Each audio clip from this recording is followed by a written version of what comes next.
You're listening to Campus Killings, brought to you by AbJack Entertainment. Be sure to check out some of the other great true crime podcasts from this network, including The Murder in My Family, DNA ID, Zodiac Speaking, Scene of the Crime, Missing Persons, Beyond Bizarre True Crime, and Citizen Detective. All of these podcasts are available for you to binge on right now, wherever you listen to podcasts. Subscribe where you're listening to this podcast so you don't miss an episode.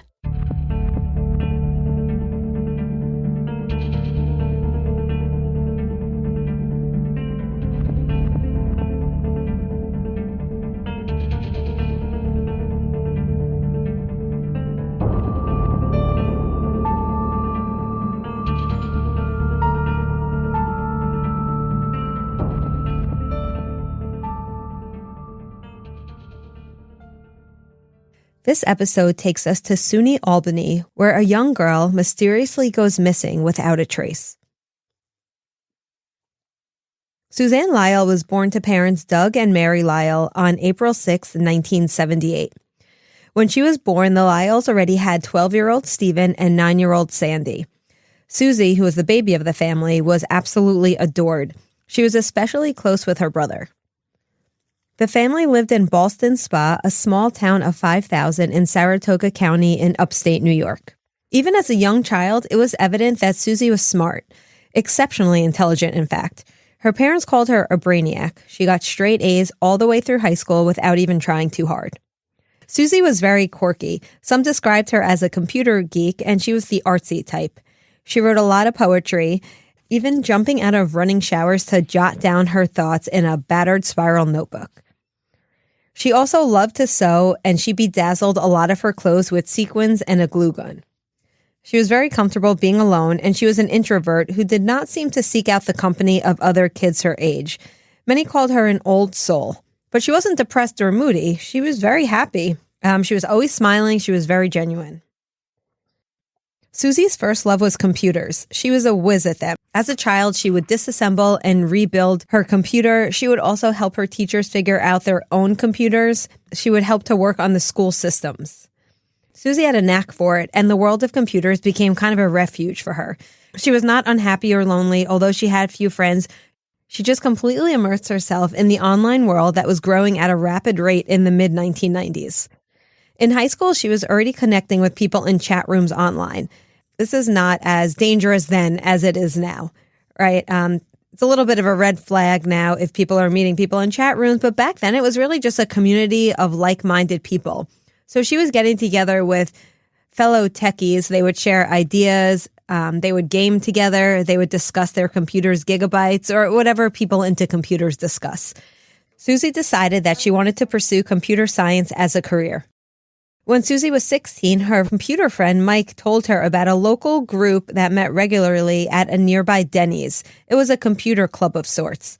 Her father took her to the first meeting to kind of vet out the situation, and it was just as advertised. It was just a group of young people sitting around talking about computer technology. Suzy joined the group and fell quickly for its president, 17-year-old Richard Condon. Rich went to a different high school than Suzy, but the two became inseparable. He and his computer buddies were smart and very computer savvy. They worshipped what was known as the Hacker Manifesto. This was a document that circulated at the time, which had a little bit of an underground, illicit tone, but Rich and his friends aspired to be hackers. They let Suzy participate as well. They would let her hang out in the all-male group and would let her hack into other people's computers. They basically sat inside on screens, dressed in all black before it was cool to do so. Suzy was a coffee addict, drinking several cups of coffee a day. Yeah, this totally reminds me of the movie Hackers. Remember, I think it was like the early 90s or mid 90s. I feel like it also reminds me of, to date myself, War Games, but that's like an 80s reference and maybe not as applicable. But anyway, point taken. This was all just harmless, and it just illustrated the level of Rich and Suzy's shared fascination with this new technology. At one point, they even established their own website provider called Global 2000, which didn't really take off, but it was still pretty impressive considering that they were just teens. Doug Lyall said of Richard that he was serious, very intelligent, and mature beyond his years. Now, Suzy's parents said that Rich was very serious. He was intelligent and mature beyond his years. And at first, they didn't really object to him as a boyfriend for their daughter, Suzy. And Suzy and Rich would stay together for the next couple of years. During this time, Suzy's parents say that they did wish that Suzy would move on. They grew to sort of dislike Rich and the effect that he had on their daughter's life.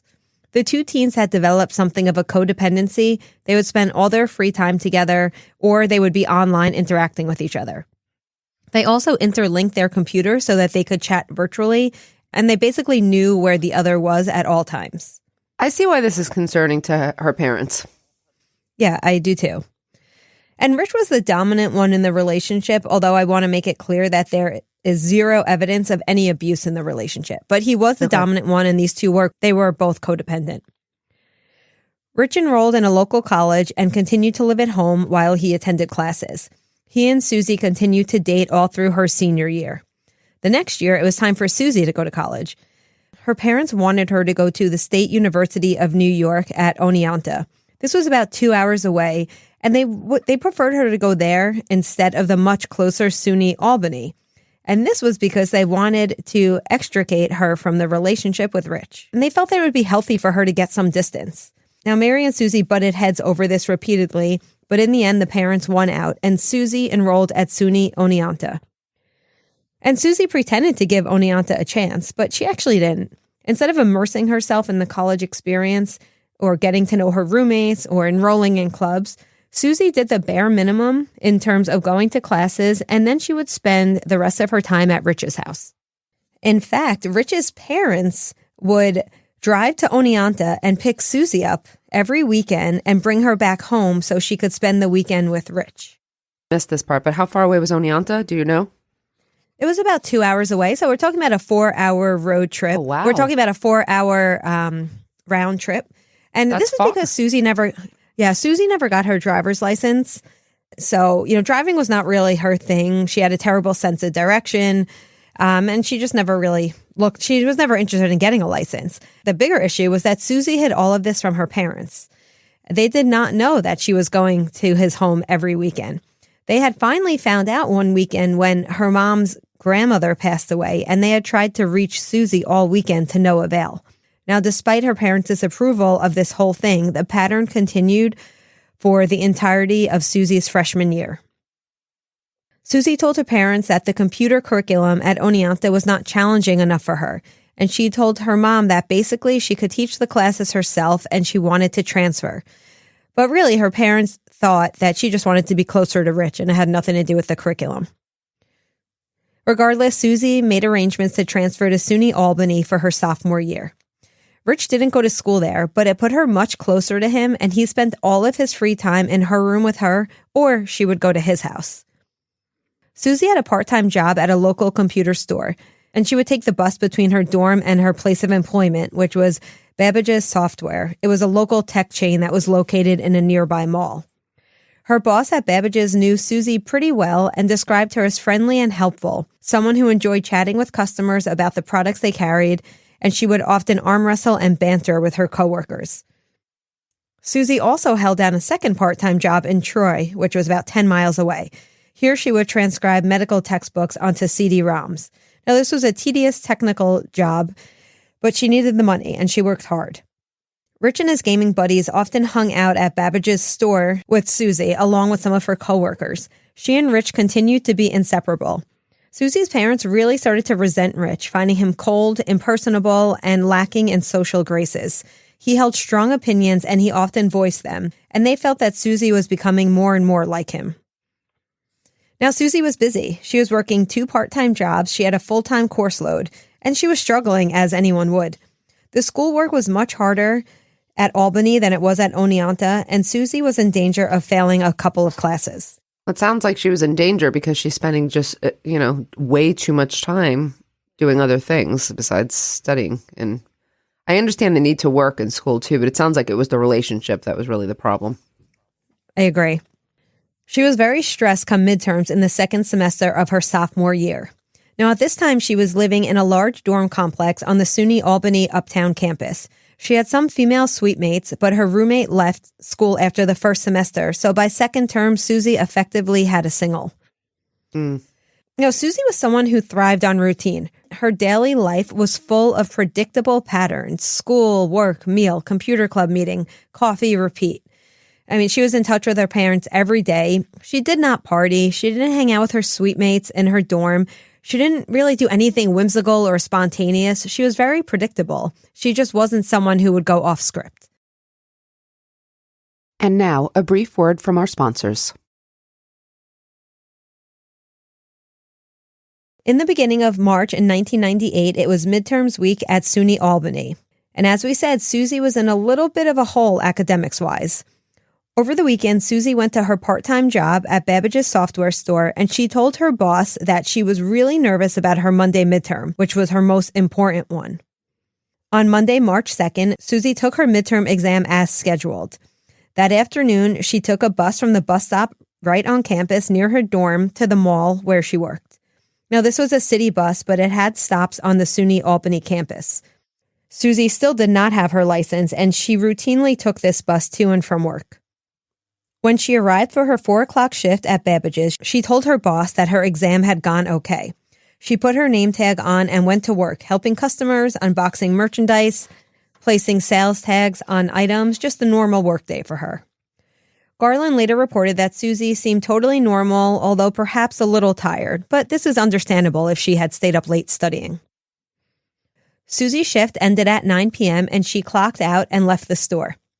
And this is important, Megan. A mall security person saw her head out a back exit of the mall toward the bus stop to take the bus that would bring her back to campus, the one that she usually took. Okay. This exit was closer to the bus stop than the busy main exit to the mall, and it was this exit that she typically used. But sorry, the camera showed the exit, but not it didn't go as far as the bus stop, correct? It just shows the exit? It actually was a mall security person. So it was an eyewitness account. Oh, okay. I'm sorry. All right, thanks. Suzy boarded the number 12 bus that night. After that, she vanished. Now, Suzy always checked in with Rich when she got home from work. They would often say on the phone or online, attached at the hip, even remotely. On the morning of Tuesday, March 3rd, Rich called Mary and Doug at home. He had not been able to reach Suzy all night, and he was worried. Rich said, quote, "Did you know Suzy is missing?" This particular language spoken by Rich has raised eyebrows among many who follow the case. It was either just Rich's blunt, direct personality at work, or he was trying to control the narrative, presenting Suzy as being missing. He said he had called Suzy all night, emailed her, and even accessed her computer remotely to see if she was on it. Now, this might seem like he's overstepping a bit, but it seems like this was the norm with these two, like checking in on each other. Yeah, this was the dynamic. This is the dynamic of their relationship. So I don't think for him it was an overstep, or for them it was. But in the other world, in the real world, it probably would be, or for other people. Phone records would later show that Rich had called Suzy's dorm room 9 times throughout the night. By morning, Rich had taken it upon himself to report Suzy missing to campus police. His mom, whom he lived with, and who, of course, knew Suzy very well, had driven him down there to file a missing persons report. Now, as any parent would be, the Lyalls were immediately alarmed. As we explained, it was absolutely out of the question for Suzy to just not come home or to go off the grid. Mary called Suzy's siblings, Stephen and Sandy, but they had not heard from her either. Doug Lyall called the campus police and made them go to Suzy's suite and check her room. You can only imagine his worry while he waited for them to call back with a report on what they found there. But they found nothing. The campus officers located the resident advisor on Suzy's dorm floor, who opened up the room. Nothing appeared to be out of place. An officer went to her next class to see if she showed up, but she did not attend. It was midterm week, and Suzy would never, ever have blown off a midterm.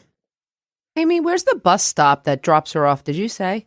She takes a bus back. I wonder how far that bus stop is from campus. That would be, of curiosity to me. Yes, we'll get to that, but I will tell you that it was very close, not only to campus, but to her actual dorm. Okay. The campus officers questioned Suzy's suite mates, who said that they never heard her come in that night after work. Usually they would hear her keys jangling in the lock. They had heard her phone ring over and over that night, and that was likely Rich calling, as he said he had. Tired of waiting for someone to do something, Doug got in the car and drove over to the campus safety office, which was about a 30-minute drive from the family's home. Meanwhile, Mary manned the phones at home, calling friends and family, checking area hospitals, and just waiting to see if Suzy would call or show up.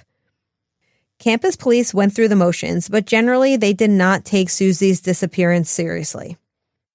The officers tried to placate Doug, telling him that this kind of thing happened all the time, that college students often flaked out and fell out of contact for a while. They often zip off to New York City with friends, or they bail on exams when things get too stressful. Needless to say, the Lyalls were having none of this. Although that might be what some students do, that's not what their daughter would have done. That was a common attitude towards, what is probably a serious case, and one that we've been able to show is just the wrong take on this kind of disappearance.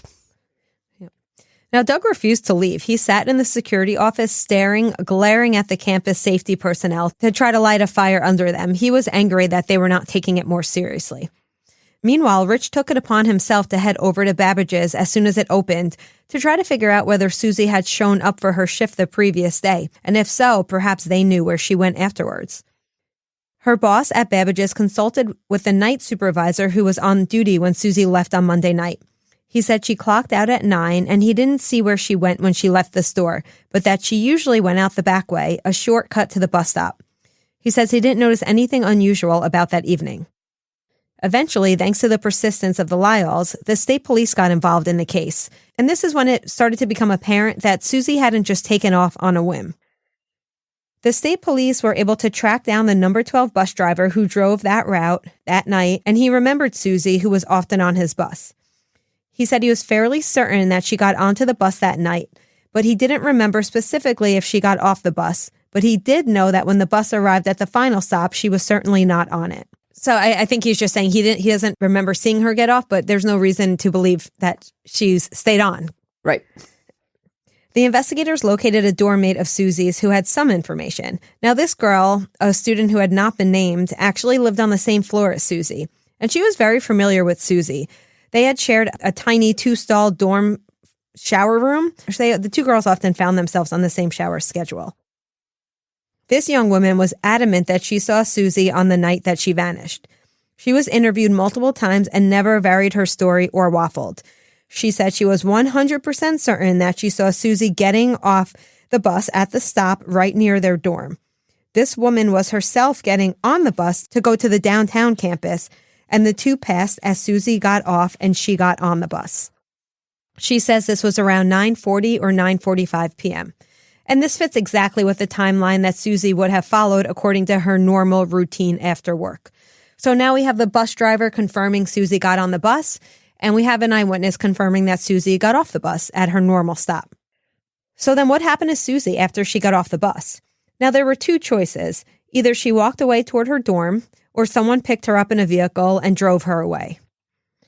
Now, you asked before, Megan, the walk to the dorm building from the bus stop was only 100 yards along a path that led through some trees, but straight to the dormitory door. I mean, it was not well lit, but it was short and straight. Yeah, but it's also evening time, too. But 9:30 or 9:45 on a college campus, it's, okay. It's not, evening time in a rural area versus, SUNY Albany. It's true. All right. Now, the dorm entrance was equipped with an electronic card swipe system that kept record of students' comings and goings, and it did not register Suzy entering that night. But of course, as anyone who had lived in a dorm knows, there are many ways to get into a dorm without using one's card, right? Students or people hold the door for each other all the time. It's very possible that Suzy could have gotten into the building without actually using her card. But this did not seem likely because, as we said, her suite mates never saw or heard her at all that night. And based on the items found and not found in her room, it also did not appear that Suzy ever returned to her room that night. Her glasses were sitting right on the bed where she left them. She had been wearing contacts. And some cash was on the dresser. But Suzy's backpack that she always carried and her wallet were not in the room. In fact, to this day, they have never been found. The prevailing theory is that Suzy Lyall was abducted somewhere between the bus stop and her dorm. I mean, I that seems like the only real likelihood, to be honest. The only plausible option assuming that the bus driver and the eyewitness are correct. Correct. Okay. Meanwhile, Mary Lyall was sitting home feeling helpless. She decided to call her daughter's bank to see whether she had left any kind of transactional trail. Now, this was around 3:45 p.m. on Tuesday, the next day. At this point, Suzy had been missing for 18 hours. Mary knew that Suzy had a bad habit of using her ATM card often to take out small increments of cash, like $20 at a time. She called the bank and spoke to a woman who looked up her daughter's bank account information. Suzy had about $120 in her bank account. The bank rep told Mary that Suzy had used her ATM card twice on Monday, again, the day she disappeared. There were 2 transactions that day. Both were withdrawals of $20. One was at the ATM across from the bus stop where she would have gotten on the bus to go to work. And the next one was another withdrawal for $20 at the mall where she actually worked. And the time has been reported to be when she was arriving at work. It seems like she got $20 as she got on the bus to go to work, and then $20 when she was arriving at work. Yeah, okay. Mary remembered that Suzy had been concerned that she was running low on cash, but she had refused when her mom offered to send her some money to tide her over. But why would Suzy have made 2 withdrawals on either end of the bus trip? That made no sense. But of course, there could be, maybe she remembered she needed more money. I used to do that in college too. I did small withdrawals and I would take something out, spend it on lunch, and then go, oh, I don't have any money for dinner. Or, you know what I mean? Something like that. Yeah. So I don't know how suspect that is in itself, but okay. Yeah. But then something happened that was a bit chilling, and part of the reason why this case did become somewhat known. While Mary was on the phone with the bank representative, the woman said to her, "Oh, wait, I think that card was just used." Sure enough, while they were on the phone, a digital record popped up showing that someone had used Suzy's card to take out $20. This was at 3:50 p.m. on March 3rd. And this is, again, Suzy had not been heard for 18 hours. And the PIN number was entered correctly on the first attempt. Oh, I know this is the next day, but where was the card used? Is it in the vicinity or is it somewhere far away? Like where? Yeah, so the card was used about 2.5 miles from campus at a Stewart's convenience store. Now, this area of town where the Stewart's was located was not somewhere that Suzy was known to ever go. Although Stewart's was a chain of convenience stores, this one was not in a location that Suzy was known to ever frequent. Mary called the campus police and gave them the information about the transaction. The information about the PIN being used on the first try had a few implications. Mm-hmm. One, of course, is that it could have been Suzy using the card to take out her usual $20. Of course, that seems like that maybe was strange since she was off the grid and not in contact with her family. But, maybe she was, somewhere, maybe she ran off somewhere and she needed some money. Another possibility was that it was Rich using the card. You see, Mary and Doug and Rich's family all sat down to discuss the state of affairs, and the Lyall shared the info about the ATM card being used. When they did, Rich volunteered that besides Suzy, he was the only one who knew her PIN. It was like he was admitting that he could be implicated. It was strange. He didn't say, "Oh, I know her PIN." He said, "Besides Suzy, I am the only one who knows it." It was the beginning of the Lyall starting to suspect that Rich might have been involved. I don't know that this means much. Rich said that he knew her PIN because he was the one who always drove. Remember, she didn't have a license. And when they went to a drive-up ATM, he would often punch in the code for her. But there's also another implication that someone could have been holding her by force with a weapon and said, "Give me your PIN number." Yep. Why would they only take $20? That's a weird thing. Not to raise flags. Yes, that's weird, though. Mm-hmm. How much money was in there, though? Wasn't there not much in there as well? Like 120. Okay. Yeah, no, it's odd. For sure. I'm curious to see where you're going with this. We'll return after a brief word from our sponsors. Remember that the campus police had gone to Suzy's Tuesday class to see if she showed up. And of course she didn't. Suzy had another midterm scheduled for the next day, Wednesday the 3rd. They went to that class, but however, Suzy did not show up for that one either. This is when her parents really started to get worried. And it got worse when they got the mail that day. In it was an envelope in Suzy's handwriting. Mary found that it was a birthday card for her. Her birthday had been Sunday. It was postmarked Monday the 1st, and it said, "See you Thursday, Suzy." After 2 days of fruitless searching for Suzy and under intense pressure from her parents, the campus police finally called in the state police.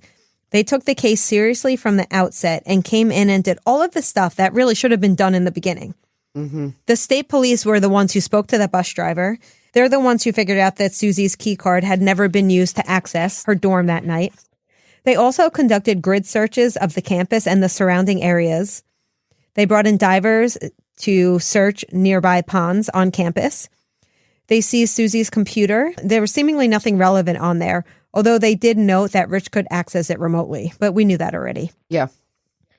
They also contacted Suzy's roommate who had left school. So first they sent a detective to Florida and then to Texas to talk to her. She didn't have much to give to the investigation, but this is just to illustrate that they were finally moving things a little quicker. Right. Most importantly, they pulled the surveillance footage from the Stewart's convenience store where the ATM card had been used. Oh, finally. As luck would have it, the video camera was positioned so that it did not show the ATM machine. It showed only the cash register and the customers who were paying. However, there's some information that could be pulled from this video. The video from Tuesday showed a lot of people at the register over the course of the day, but the one person who did not show up on the video surveillance footage was obviously the one they were hoping to see, Suzy. Suzy's parents had hoped that it was her who used the card, that she was the one who knew the PIN and took out the $20. Now, this does not mean that the person who used the card was not Suzy. It just means that she was not seen on the video footage. Now, clerks on duty that day had no recollection of whether the girl shown to them in a photo was in the store that day or not. So this doesn't really answer many questions. She could have been there. She could have not been there. No, it doesn't. What police were able to do, the police were able to track down everyone who did use that ATM machine at the Stewart's that day. Everyone except one person. Now, all of these people were questioned and ruled out as having used Suzy's card. The one final ATM user who they could not find, they believed withdrew cash from the ATM and then purchased a cup of coffee, a newspaper, and a lottery ticket at the register. And there he was on camera, paying in cash at the register. Was this around the time that her card was used? That day, they don't say exactly the time, but I would imagine within... It was a man wearing a Nike baseball hat who would become known as the Nike Man. Now, police artists put together a sketch of the man seen on the grainy video and they began circulating it.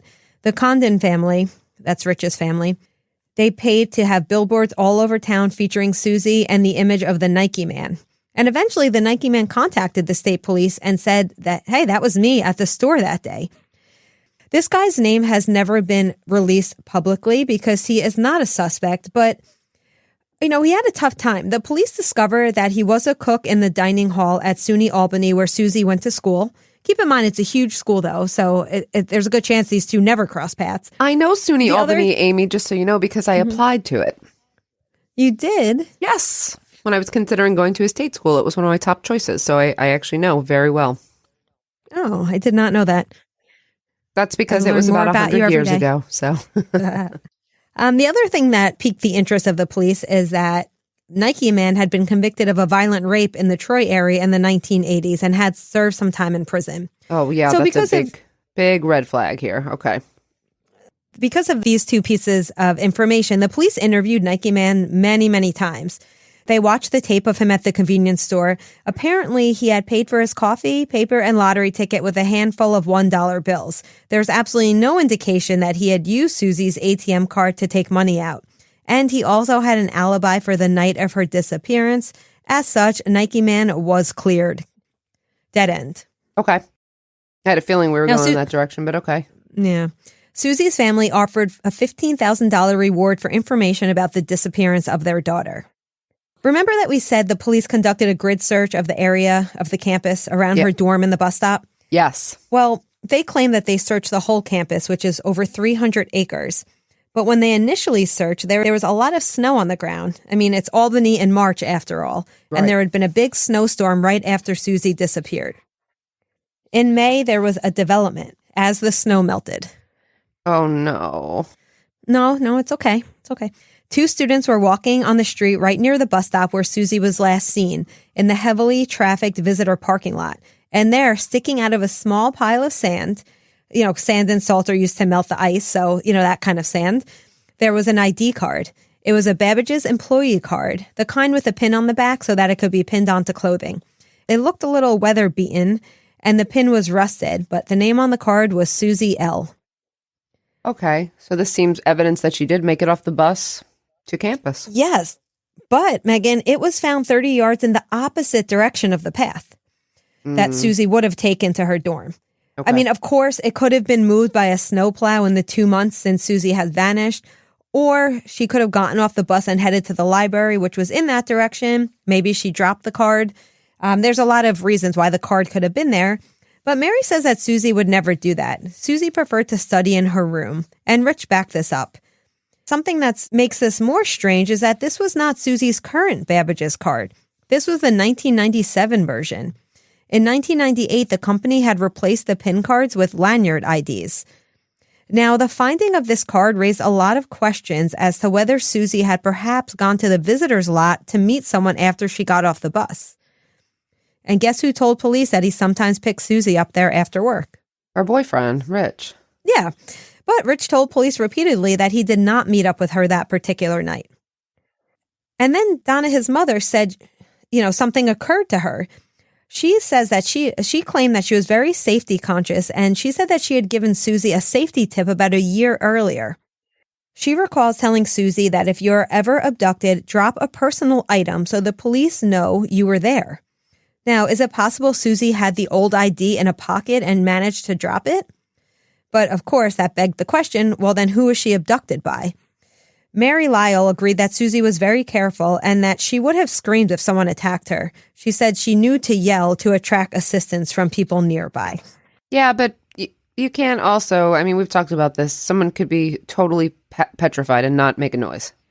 Or incapacitated and not able to. And also, with that ID card, I just want to point out, I know you said they issued new ones, but maybe she didn't get a new one. Maybe she had the old one. That's not to say for sure that she had a new one. Yeah, I'm not sure why that's such a point of focus, but it seemed like to many people that was an interesting piece. Yeah. Now, unfortunately, but not surprisingly, police were not able to obtain any usable prints or DNA off the card. After all, it had been sitting outside in the elements for 2 months. Mm-hmm. Now, this visitor parking lot where the card was found, it was in a very well-lit and bustling area on a busy street on campus. And as I mentioned before, at 9:45, you think it would be busy, students coming and going. That's pretty early for a college campus. So this would lead some to think, how could Suzy just vanish from this area without anyone seeing anything? Mm-hmm. She could have been abducted as she walked the path through the small wooded area between the bus stop and her dorm. But if her mom was right, would she have screamed? Who knows? As we said, there's many, there's things we don't know. But I think it's safe to say that if she screamed on a busy college campus at 9:45 at night, somebody would have heard it.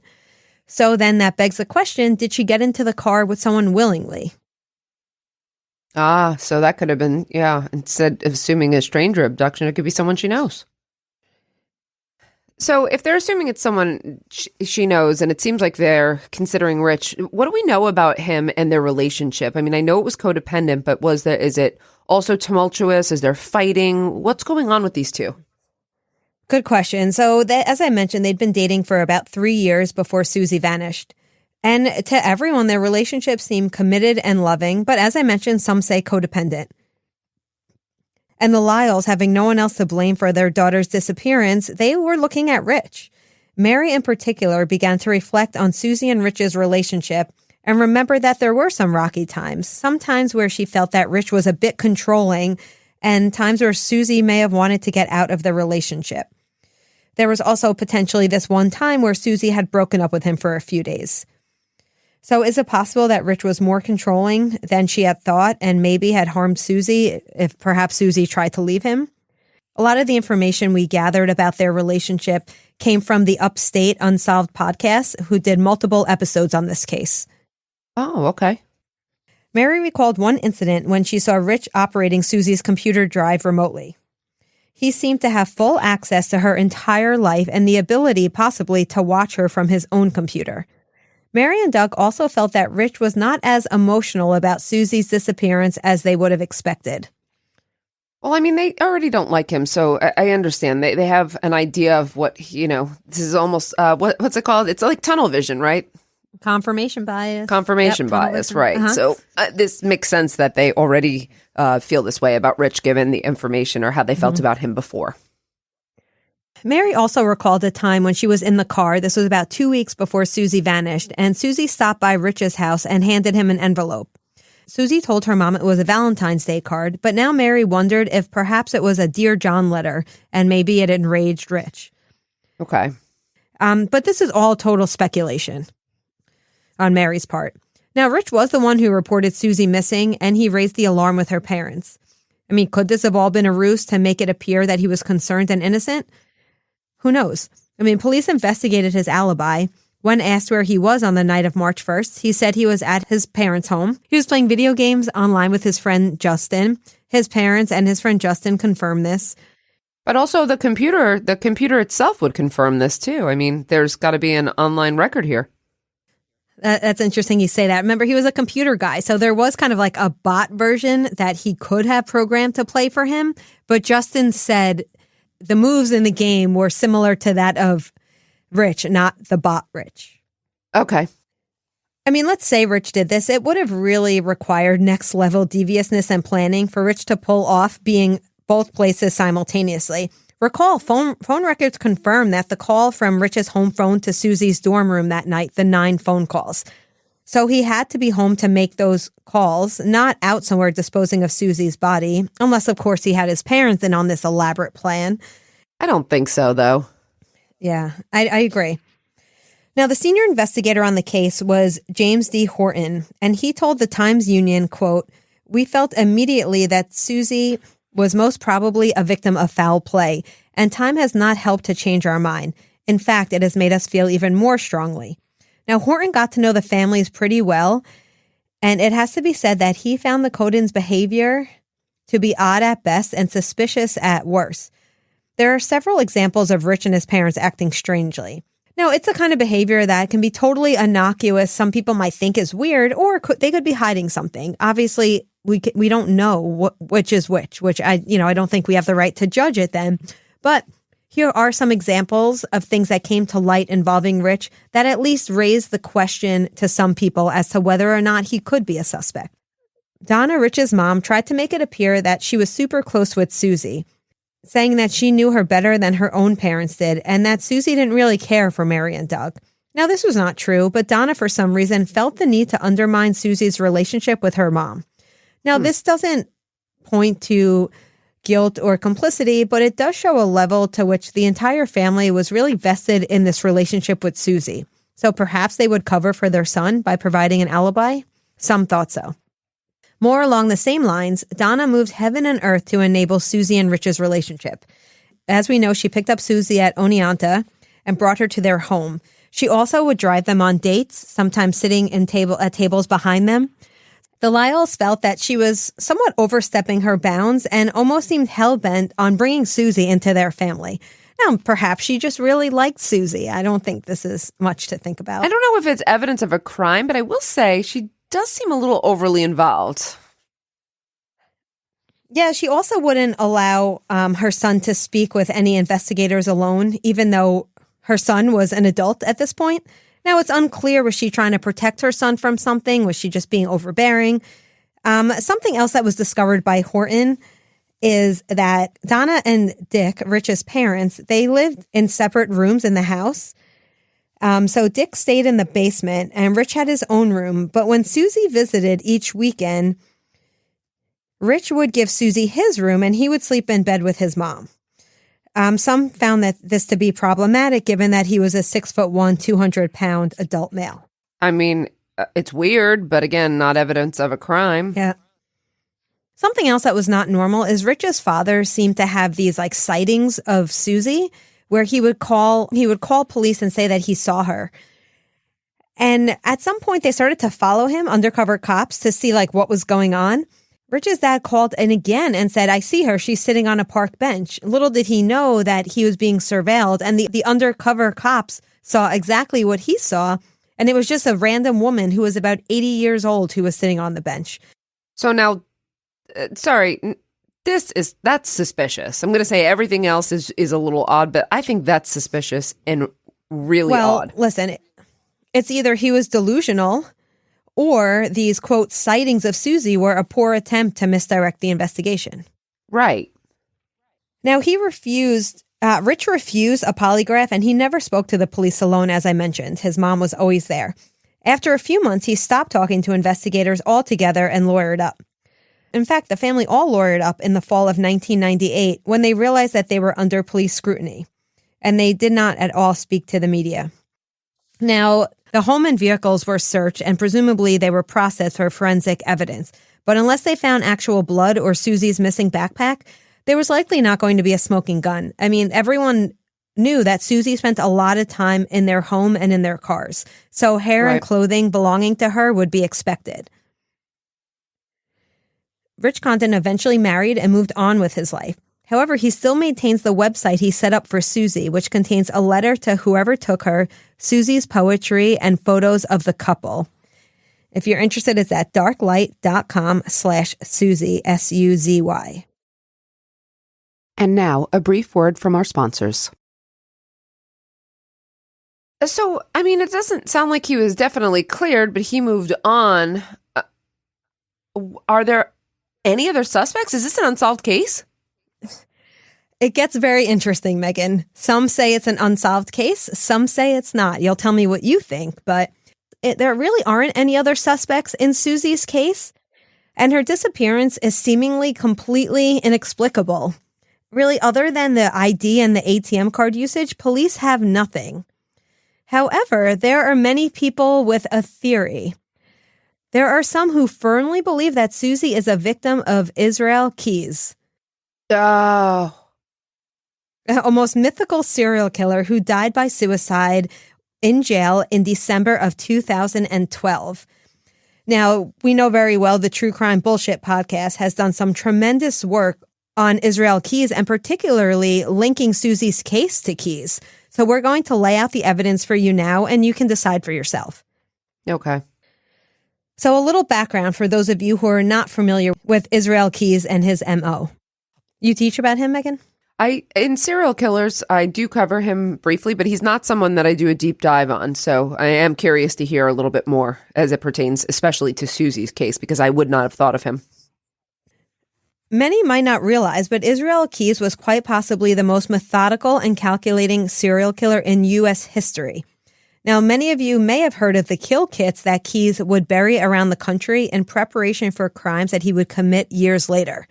Now, he would actually fly to cities across the U.S., often leaving no record of his travel. He would rent a car under an assumed name and drive thousands of miles to find a victim to kill after picking up one of his kill kits with everything he needed, such as guns, rope, zip ties, credit cards, cash, duct tape, and so on. He would select victims that suited him at random, the ultimate crimes of opportunity. There are few to no witnesses who ever saw him stalking his prey, and somehow he was able to make people just disappear.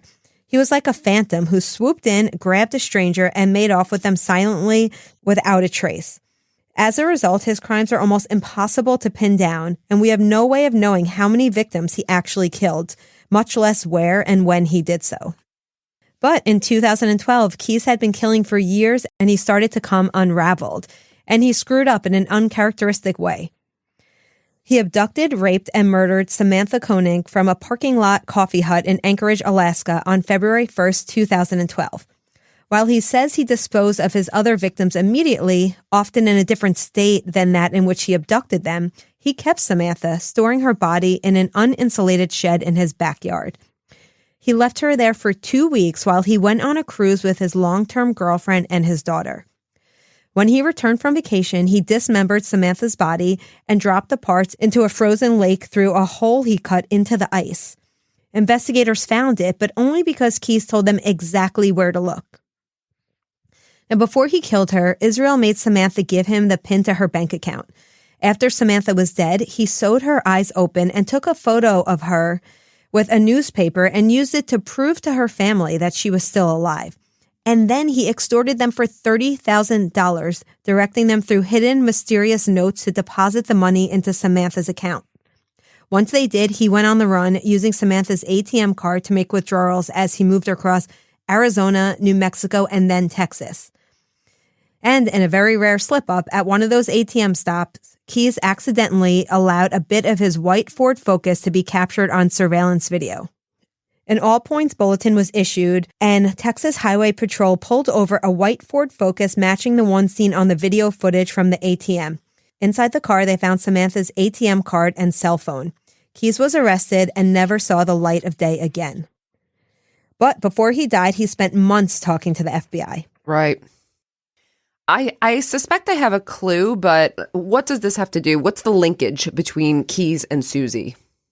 All right, it's interesting. Well, once he was arrested, the FBI spent months trying to get information from Keyes because it became apparent very quickly that Samantha was not his first victim. The FBI agents buttered Keyes up with treats and favors to get him to talk. But Keyes was not impressed. His whole attitude was one of boredom, as if he was barely even tolerating their cluelessness. He told them only just as much as he was interested in telling them, which really was not a lot. So rather than betray all his secrets, he died by suicide in his cell on December 1st, 2012, leaving investigators to try to piece together the remainder of his crimes. He is believed to have killed approximately 11 people, but nobody knows for sure how many victims he really had. Many believed it was a lot more. Now, back to your question. A predominant theory that has emerged among both followers of Suzy's case and those studying Israel Keyes is that she was possibly one of his victims. We have quite a bit of information about the possible connection between the two thanks to the incredible amount of work done by Josh over at True Crime Bullshit.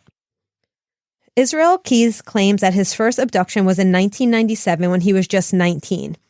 He says this was a teenage girl that he abducted and raped while she was whitewater rafting on a river in Oregon. It being his first such attack, he lost his nerves about killing her, and he says he let her go. But his murderous fantasies, which he says also as a child, he liked to abuse and kill animals, had been given life, and this was the beginning of his career as a serial killer. He told the FBI in 2012 that he had been two different people for 14 years. The experts who have spent years studying Keyes agree that it is very likely that this means his first successful murder was in 1998. Now, that happens to be the year that Suzy Lyall vanished. Also of interest, Keyes owned a property in Constable, New York. Now, this was a 10-acre rundown house that he had purchased in 1997.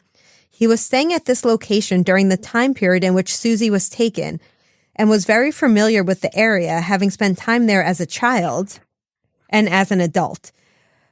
Now, this location is about 200 miles from SUNY Albany. Remember, though, his MO was to drive for miles to find a victim. He would later go on to rob a bank in Tupper Lake, New York in April of 1999. He also buried a kill kit about 3 hours away from SUNY Albany. Okay. So Keyes told investigators that one of the ways he managed to avoid detection was to commit the abduction, murder, and disposal in 3 different states. Albany, New York is very close to the borders of both Massachusetts and Vermont. If he took Suzy, she could easily be in one of these 2 states if he stuck to his MO. Suzy had mentioned to her coworker about a month before her disappearance that she thought she was being stalked, but she didn't know who the guy was. Unfortunately, we don't know anything more about this claim, but Keyes did admit to watching his victims carefully to select the ones he wanted. I'm assuming there's also the connection that he, what I heard was because he made women input their PIN codes into ATMs. So I'm thinking that's a connection. Yep, we will definitely get there. That's going to be one of the biggest connections, I think. Okay. Keyes was spotted in the exact area of SUNY Albany campus in March of 1998. After Keyes was arrested in 2012, an attorney for the U.S. State Department said that when his face was broadcast on the national news, she recognized him from an incident where she had been loading packages into her car in a parking lot of a Marshall store in Albany. And this was on a night in March of 1998. She says a young man with wavy dark hair, who she says looked like Beaker from the Muppets, which many say Keyes did, approached her and stared at her intently. Then he asked her how old she was. She responded, "How old do you think I am?" And he turned and walked away. The young man's stare was disconcerting and his face was burned into her brain. When she saw Keyes' arrest on the news 14 years later, she was 100% certain that it was he who spoke to her that night, recognizing both his face and his voice. And the FBI believes her account is true. Okay. Okay, but to just add a little more weight to that eyewitness testimony, the Marshalls in Albany, where this happened, is across the street from the Army Recruit Center, where just a few months after this incident, Keyes would go to enlist in the Army. So we do know that he frequented the area. Okay. That's another connection, yeah. Yep. And you ready for this one, Megan? Okay. Both places are located on Central Avenue, the same street that the Stewart's convenience store where Suzy's ATM card was used. It's just 2 miles down the road. That's a big one. Right? And the Marshall's incident occurred in a parking lot, and Keyes admitted that he often sat in his rental car and stalked out parking lots when trolling for victims. Remember, Suzy's ID was found in the visitor's lot across from the campus where she lived. Right. We'll return after a brief word from our sponsors. Okay, now let's get to that ATM card that you mentioned. Yep. Recall, Suzy's ATM card was used to take out $20 after she was abducted, and the person managed to avoid using a machine with a surveillance camera. Now, Keyes told the FBI that he was very careful to avoid machines with cameras, and he often used his victims' ATM cards after getting the PIN out of them through torture, just as he had done with Samantha Koning's ATM card, in which he took $20 out. Or for the final connection people have made between Suzy and Israel Keyes is, it's pretty compelling. On his computer, the FBI found searches that had been conducted for 44 missing persons. This list of names appears to be a combination of his victims plus other missing person cases that he was interested in. He admitted that he studied the crimes of others. We know that at least 2 of his victims are on that list. And guess who else's name is on that list? Suzy Lyall. Suzy Lyall. So that, along with finally, Keyes had admitted to killing 1 New York State victim. So you take all these things together, you have a decent case.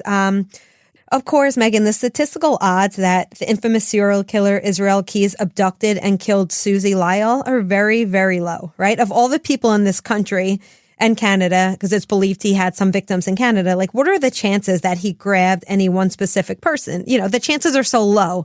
However, I think there's just enough there to make us think that perhaps it's not too unlikely after all.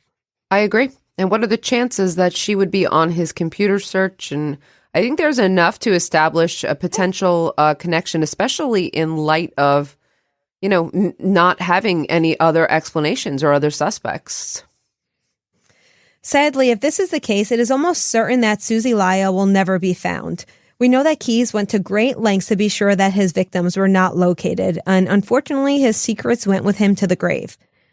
Now, it's worth mentioning another case that shook Suby Albany, because when Suzy went missing, it felt a bit like deja vu. Because in 1985, 13 years before Suzy disappeared, a SUNY Albany senior named Karen Wilson vanished without a trace. She was last seen on Central Avenue. That's the same Central Avenue where the Stewart's convenience store is located. She was at a shopping mall a little over 2 miles from campus, and she had purchased some clothes, but she never showed up to a tanning appointment that she made. The last known sighting of her was at 7:20 p.m. Reports say it is believed that she decided to walk back to campus and was abducted near the entrance ramp of I-90. What was freaky was that Karen Wilson lived in the exact same dorm building as Suzy, the Colonial Quad dorm. Karen remains missing, and there has been no movement on her case. It is, of course, unknown whether her case is related to Suzy's or if it's just a terrible coincidence. Right. After Suzy had been missing for several years, Mary and Doug established the Center for Hope. This is an organization designed to provide support and assistance to other families of missing persons and advocate for legislation to expedite law enforcement response to missing persons. The Center for Hope also helped create New York's annual Missing Persons Day. This is observed on the Saturday closest to Suzy's birthday, which is April 6th. The nonprofit organization also helped produce and distribute 55,000 drink coasters to area restaurants and roughly 30,000 decks of playing cards to all county jails in New York. The coasters and cards all featured cold missing person cases, including Suzy's. According to the Times-Union, the Center for Hope also worked in tandem with New York officials to create the Investigative Guide for Missing College Students and collaborated with law enforcement to publish What to Do If a Loved One Goes Missing, a guide for left-behind family members. The Lyalls were directly responsible for getting some significant legislation passed at both the state and the federal level. New York's Campus Safety Act was signed into law by then-Governor George Pataki in 2000. It requires all institutions of higher learning in New York to formalize plans for investigating a missing student or violent offense committed on campus, and it eliminated any waiting period for an investigation into a missing student to be launched. Good. Finally, right? Exactly. Enacted soon after Suzy vanished, the Lyalls hoped that the law would make it so that no other parents would have to go through the agonizing situation that they encountered, where Suzy's disappearance was sort of dismissed by campus police and there were no protocols in place for contacting law enforcement. Basically, this law requires New York State colleges and universities to become more prepared for similar emergencies and to report missing person cases sooner. If Suzy's missing person report had been submitted to the New York State Police when she was first reported missing, additional evidence may have been found. But Megan, the Lyalls were not done. They pushed for legislation on the national level. In 2003, George W. Bush signed Suzanne's law into law. This amendment to the 1990 Crime Control Act required police to alert the National Crime Information Center when a person under the age of 21 goes missing. The former age was 18. It also eliminated any waiting period in a missing youth investigation. Then, in 2008, Bush signed an amendment to the Higher Education Opportunity Act. The amendment was called the Suzanne Lyall Campus Safety Act, and it requires colleges to have written policies specifically focused on the role of each investigative agency, campus police and local and state law enforcement, and this is when it comes to investigating violent crimes or missing persons on campus. A year after Suzy was taken, Doug Lyall wrote a letter that he published on his blog offering a $25,000 reward for information on his daughter's whereabouts. The letter was addressed to the person who took Suzanne. Here's a piece of what he wrote. Quote, I often wonder whether March 2nd means anything to you. Do you remember the 19-year-old young woman that you took from us? Do you still have her with you? It has been nearly a year since she vanished, but she is just as loved and dearly missed. Do you know the person you took? Suzy is a very creative person and is inspired to write poetry that seems to flow in from outside of herself. She is a shy but friendly person whose warm smile and easy manner can cut through others' sadness and put those around her at ease. Her sense of fairness and loyalty to her friends are well appreciated by those who know her well. You took away a wonderful person. And the full letter could be found at SuzanneLyall.com. Suzanne Lyall remains missing. Sadly, it seems that we may never know what happened to her. Her father, Doug, passed away in 2015. Mary Lyall continues to work with the Center for Hope and still remains optimistic that someday she will receive answers. The New York State Police remains the lead investigative agency on the case. CBS 6's Ann McCloy spoke with former lead investigator John Camp in 2018. He said at the time, quote, "We believe it's a homicide. Is there a chance she moved away? It's a possibility. But the reality is that she's probably been the victim of a homicide." Suzanne Lyall is 5'3" and weighs between 165 and 175 pounds. She has long reddish-brown hair and blue eyes. She has a brown-colored birthmark on her left calf and a mole on her left cheek beneath her earlobe. She has a surgical scar on her left foot. Suzy is nearsighted and wears glasses or contact lenses. She was last seen wearing a long black trench coat, blue jeans, and a black shirt. She might also have been wearing a polished 14-karat gold fluted bow ring, a frog-shaped silver ring, and a necklace with a silver medallion inscribed that resembles the letter S. If you have any information related to the disappearance of Suzanne Lyall, please contact your local authorities. Thank you so much for listening to today's episode, and we hope that you will join us next time on Campus Killings. Campus Killings is hosted by Dr. Megan Sachs and Dr. Amy Schlossberg, with research and writing by Jessica Betancourt. It's produced by Mike Morford of AbJack Entertainment. Be sure to follow Campus Killings on social media. You can find Campus Killings on Twitter with the handle @CampusKillings or on Facebook by searching for Campus Killings Podcast. Be sure to tune in every other Saturday for new episodes of Campus Killings.